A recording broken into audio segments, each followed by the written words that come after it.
And welcome to the long anticipated, been waiting for this for 87 years, Part-Time Nerd Podcast with me, your host, Alan. Joining me, Mr. Rapid, I've got a bad feeling, Dave, here to talk Obi-Wan Kenobi. How you doing, buddy? Pretty good. I had to make the decision last night to stay up till 12:01 or just go to bed. I was exhausted. Ended up calling it and going to bed at a decent hour, but I did wake up early to watch this and get some stuff Yes. done. Yeah, Yeah. very excited. It's been a long time coming, right? Yes. It's been something like 20 years since the prequels, somewhere around there. Yeah. Although they'll tell you it's only been 10 years since Order 66. So that's where this picks up. Right there, Order 66. I love how it started. Like, first of all, you get the recap, right? Love the recap. And it's just all the prequels, everything that happened in the prequels. Yes, let's get this. It gets you fired up, it gets you pumped up, and then they start right there at Order 66, and then just kick it off from there. I mean, what are some of your thoughts on this? So we're recapping episodes number 1 and episode number 2. Mm-hmm. What you got? I mean, to be honest, the when it starts, it's all right. First off, I feel like they didn't give the warning to the cameraman when the Order 66 was being played out, because the cameraman was dodging and like the shots and the bullets and stuff like that whizzing by his head, like he was actually being actively attacked. But anyhow, I did like I don't know who that person was, who that Jedi was, who was training the kids, the younglings, and because that person was throwing down. Oh yeah. In the other movies, the prequels, so for some reason these Jedi masters, they get taken out real easy. Like one didn't even, like I think that was episode 3. He didn't even get the thing out of the hilt out of the holster before he got stabbed. Well, they're all just caught off guard, right? You know, one, she was a little bit ready to go, plowing through it. I really thought that I was like, oh man, we're actually going to have a batch of Jedi, or a Jedi and some younglings make it out of there. And that's how they kind of leave you. They leave you to think that there's some kids that got out, right? You know, they didn't get through and just wipe the whole thing, but who knows? But I thought the opening scene was great. It did remind me of like a ride at like Six Flags, like, you know, the ones you go in and sit, you buckle up, and then the whole damn thing's move. That got that feeling. But I mean, all in all, like the beginning, I was just on the edge of my seat. Actually, I'm pretty sure I was standing up because it flashed back the intro, or flashback to the first 3 prequels, and it just really did. It got me very excited.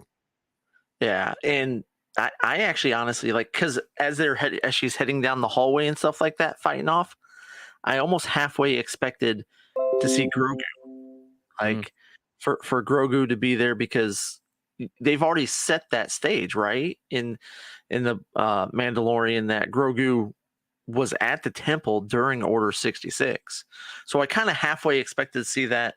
Kind of happy I didn't, though.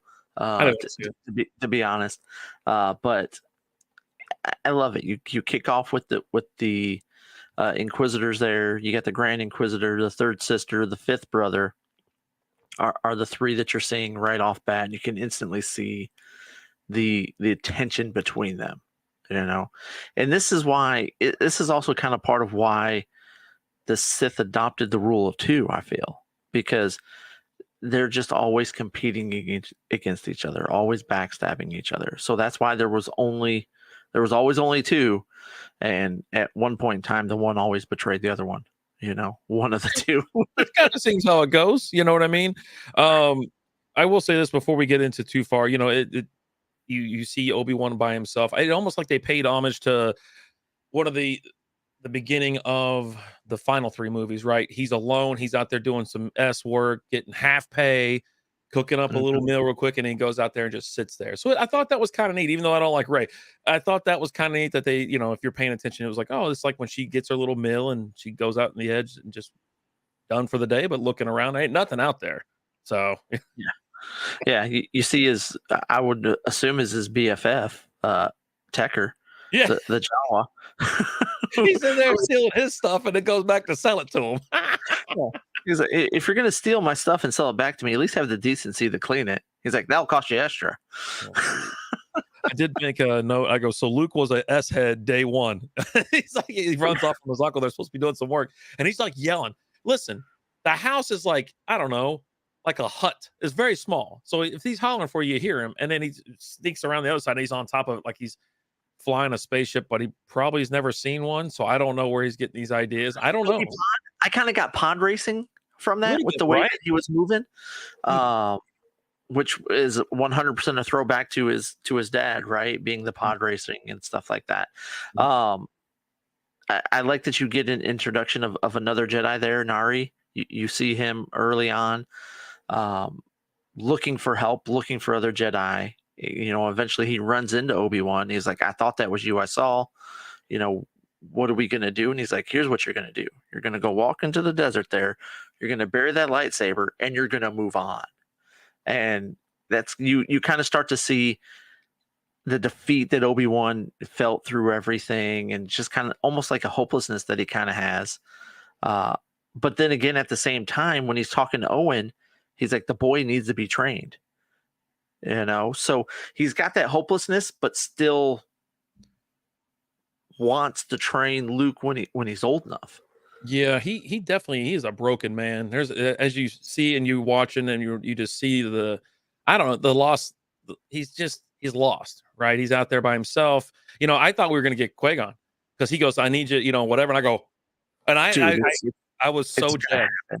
Oh, of It's course gonna happen. it's gonna We're happen. gonna get Force Ghost Qui-Gon, and I am gonna lose my S. Yeah. Like it's gonna be great. I cannot wait. Um, I was actually surprised to see a young Leia for them to show Leia, and almost after the first two episodes, I feel like we're going to get more Leia than we are Luke with the way that the series is set up so far. Um, You never know what they're gonna do. You know what I'm saying? Like with this, you can yeah, already see different shifts and stuff like that. But that's more episode 2. But yeah, I put on here. I go, so you know, we're gonna get Luke and Leia, like a lot of them. I go dot dot dot. Okay, I'm here for Kenobi. I know how the other two kind of, you know what I mean? I don't know why I don't care so sure. much, but let's see what's going on. It's key to the story though too, right? And And Jimmy's it's not just about them. You definitely get some Jimmy Schmitz. You love that. I'm so excited. Uh, but this is all this whole story revolves around Kenobi. It really does. Now you do have the side with Riva, the third sister. She's definitely one of the main characters in it, and you're seeing the development with her and just what she's trying to obtain. Looking to get some more backstory on her, just to kind of see where she's come from and things. But a lot of this is just so far just showing you Kenobi and just him just realizing isn't who he was. He knows he's not. He's trying to tell everybody, and everyone's like, "Look, no, you're Obi-Wan Kenobi. You were a great Jedi. We need you." Um, and him just kind of realizing, okay, I Owen gotta don't give jump a damn. back. He told him keep him away. Oh, He's Owen, like, don't. Yeah. he ain't playing around with him because he knows what Uh, kind of problems being around Obi-Wan's gonna cause, you know, things like that. You have Flea in this episode. He's one of the people who were sent to dude, kidnap young Leia Organa. And I don't know, I have written down twice two of the slowest foot races I've ever seen in my life. You have a child that can run about 4 miles an hour, and adults who have trouble with limbs on the ground and things of that nature. It was quite interesting. They probably could have done without it. They could have just skipped to the end. We know you're going to get there. There's no way you're getting out foot raced by like a 4-year-old. Or she's supposed to be 10, but she's yeah, 10. I don't know, man. Anyhow, but it's good to see Flea. I heard his voice. I go, oh, they put Flea in here, and I was Yeah. super excited when Jimmy Smith came out as well. So yeah, As soon as they flash to, the what was supposed to be Leia getting dressed, um, I was like, okay, we're getting Jimmy in here, right? You can't. And then they bring out her mom. I'm like, no, no, no, get her out of here. I Get thought her the other out guy of here. might have been there. I go, wait, but then he's a servant. You know, she hands him a not a servant, but like an assistant, and Right. yeah, hands him that tab. I go, oh, thank God, that's not him. Where the heck is Bale at? Bring him out. Bring him out. Okay, there he is. Okay, we're okay now. Yeah, Everything's fine. Everything's okay. things okay. It was Uh, Jimmy. but yeah, the first episode is good. I really enjoyed it. You've got the third sister hatching a plan. She is all about catching Obi-Wan, and she organizes this whole thing. She realizes that Obi-Wan and Bail Organa were friends and close during the Clone Wars. So she's like, okay, well, we're going to kidnap his daughter, not realizing how big of a deal that is, right? That's actually that's Leia, that's Skywalker, that's Vader. Uh, What? and kind of ends with that. What's up? Hey, yo, that's Vader. I go, what? Well, Vader's flesh and blood. Yeah, So yeah. yeah, Episode one's fine. I thought it was good. Definitely a good intro. It shows you that he's out there in the desert chopping up some stingray that landed out there, getting paid wages, but he's there for him. But yeah, you're right. He's sitting there waiting on Luke to become of age, and then he has absolute every intention of the world on training Luke. You know, and he goes, "The yeah. boy must be trained," and it's like, does he? Does he Oh, it's have to? like he trained his father. Like, Exactly. Shots. I and mean, just firing from yeah, the hip, baby. and that shut him up real quick. He was just like, well, but we'll see what had happened was. Yeah. I was waiting for him to say that. We'll see what had happened was. It did end with, let's not forget, with Leia Organa being captured, taken. They reach out to him directly. He hears this little beacon going off, and he's like, "Oh my god!" I was like, "Oh, let's see what's going on." And of course, it's them asking for help. We can't ask anybody else. You know how important she is, and she's just as important as Luke. Yeah, So get out there, and he's very hesitant. He goes out and digs up his lightsaber. He's super hesitant. He's just not the same man. He even says it multiple times. But yeah, I think he's telling himself that so that he just doesn't get involved. He stays out of the way and stays hidden. But they show him loading a freighter. He's getting on there all hesitant. But I'm like, yeah, he's all this nervousness, and then all of a sudden he's got that thing on his hip. That lightsaber's out there dangling around. And I'm like, oh geez, yeah, stay hidden all this time. Then all of a sudden you got that, piece on your hip. But yeah, all in all, I really enjoyed the first episode. yeah. Second episode starts with Obi-Wan on Dayu, and it's just a city that's run by criminals, bounty hunters, things like that. There's no laws. He gets there. He's like, I was tracking a ship, and when it got here, I lost it. He's like, yeah, you're on Dayu, bro. There's no tracking anything here. No So signals in or out. Everything's yeah. jammed. Yeah. I thought for a second, because he's like, he's reaching out, Master, I need some help, I need some direction, and you got the clone there begging for change, and I'm like, are we getting like Rex? Are we getting? And it's just That's what I it's saw, just and that's what I thought. I was like, yeah. here we go. Yeah, no, it wasn't. And then you get the fake Jedi Haja, which dude is Legendary. I was so glad when I saw him too. I was like, oh my god, he's in here, and he's just a trickster. He's up to no good and whatnot. No, geez, it's great. yeah, and he's just being so over the top. He's just like, you're safe here, you're good to go. And for a second you're like, okay, but then when he's calling over the radio, so yeah, this is the Jedi mind trick. I'm in your mind. He's just Right, and when he's done, he goes, "Whoa." I am leaving your mind now. Gee, You're such a powerful Jedi. I know.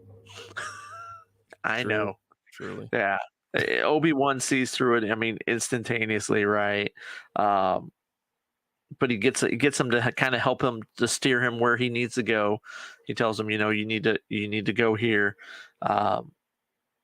He finds out where Leia is, kind of works through there, gets trapped for a second. You're like, there's no way Obi-Wan got caught this easy, right? But that's also lets you know that kind of how out of practice and just out of everything he is, right?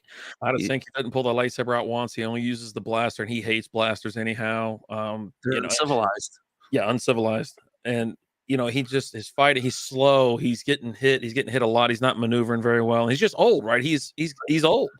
He's too damn old, man. But he also is not relying on the Force. You can tell that he's not actually using any of it. No, not one bit. And you got Flea sitting there going, hey, I didn't know Jedi can bleed. And he's like, you're the great Obi-Wan. You're sitting here bleeding all over my jail cell. Yeah. He took a bunch of shots to the face. Dude, did he ever? But yeah, so he gets through that. He's got a little spice with him that someone had given him earlier. And he busts that in there and gets them all high while he's got his gas mask on to slip out of there. But this is where you find out that this is all a plan from the third sister. This is her hatching this plan. This is what she wanted to do. She was drawing it out. She's going against the Grand Inquisitor. He finds out and he's like, you're out of line. This is where you're out of line.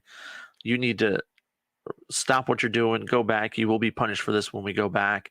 And then there's another Inquisitor there, which I looked up. It was the fourth sister. What was who the other Yeah, she shows up Inquisitor towards the end or the middle, I guess, of the third one or second episode. yeah, I'm sorry. Yeah. shows up there with the fifth brother and the Grand Inquisitor. Mhm. Which, if you don't know anything about the Inquisitors, they are all former Jedi or people that are force sensitive that have turned to the dark side. They're not Sith, they're not trained as Sith, but they do have the force powers and things like that. So, Yeah.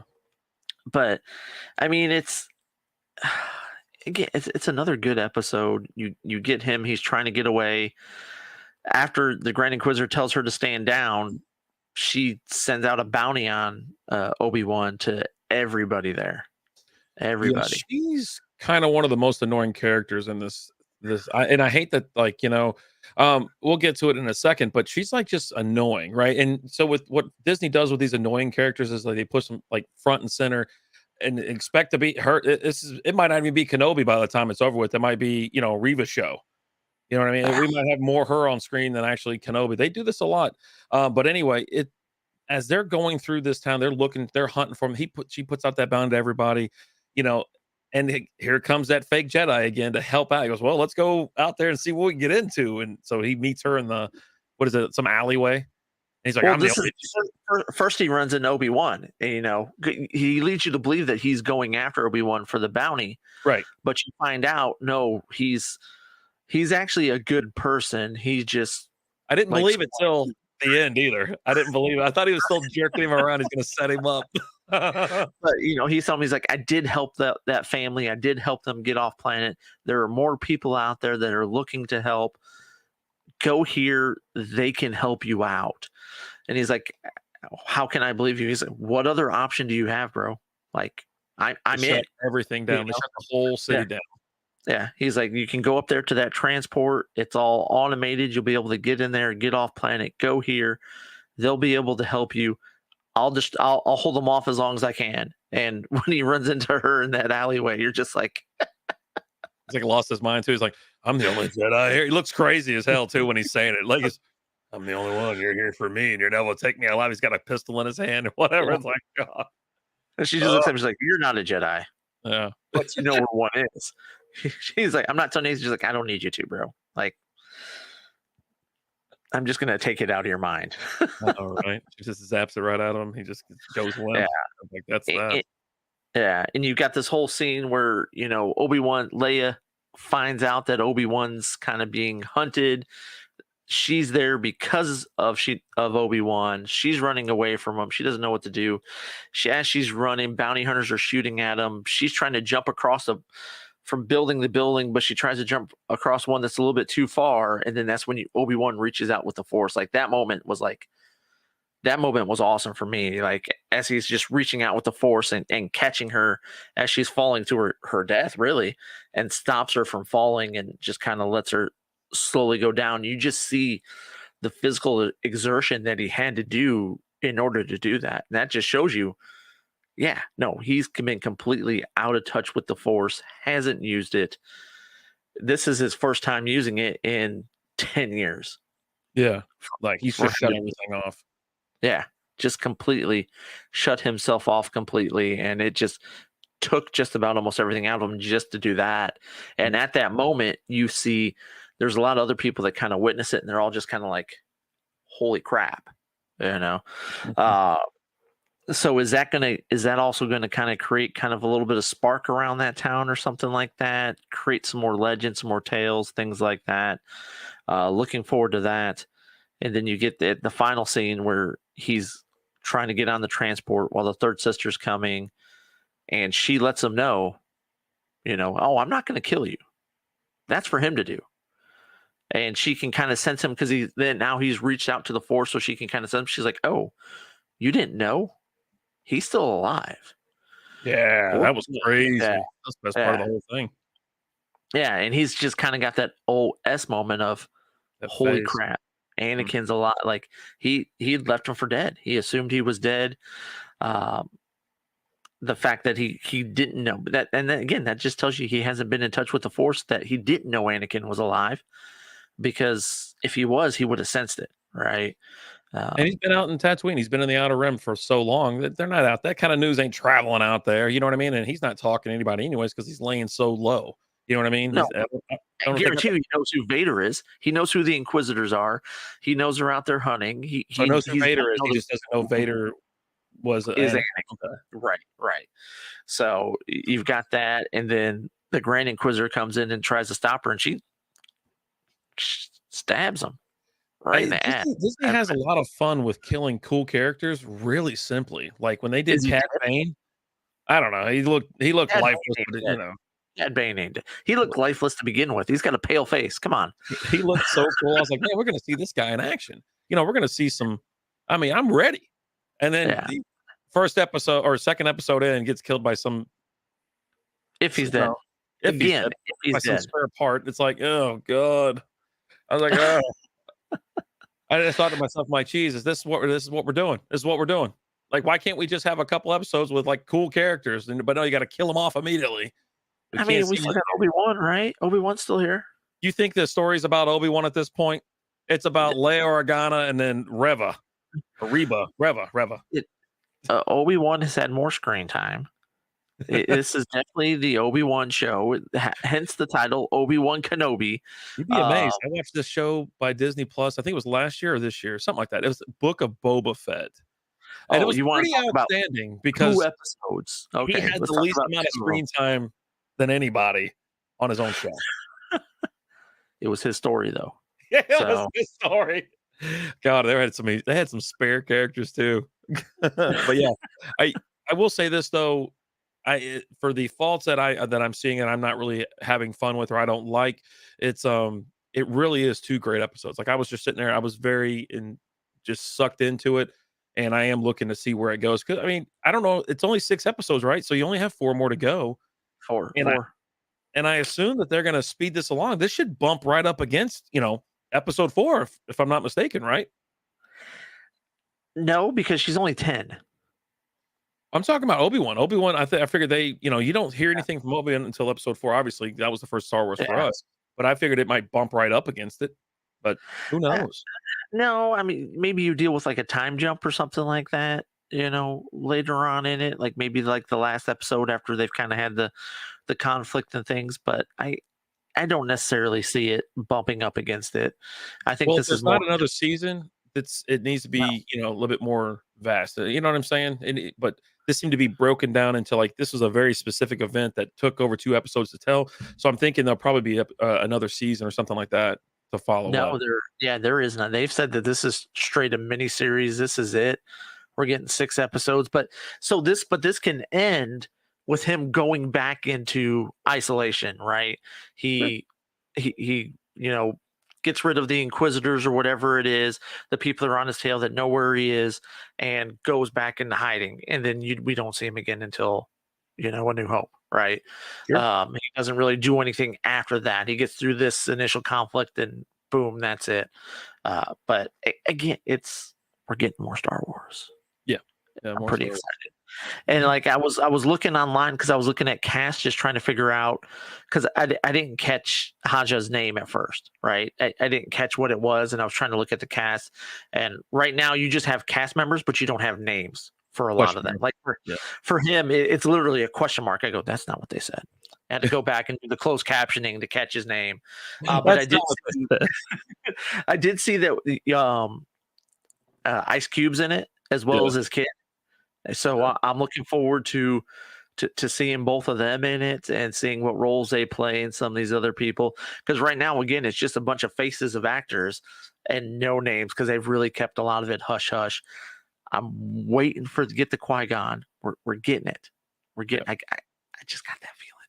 Yeah, and the ending of episode 2, it goes to Vader. Like Obi-Wan wakes up from a dream and whatever, a little slumber.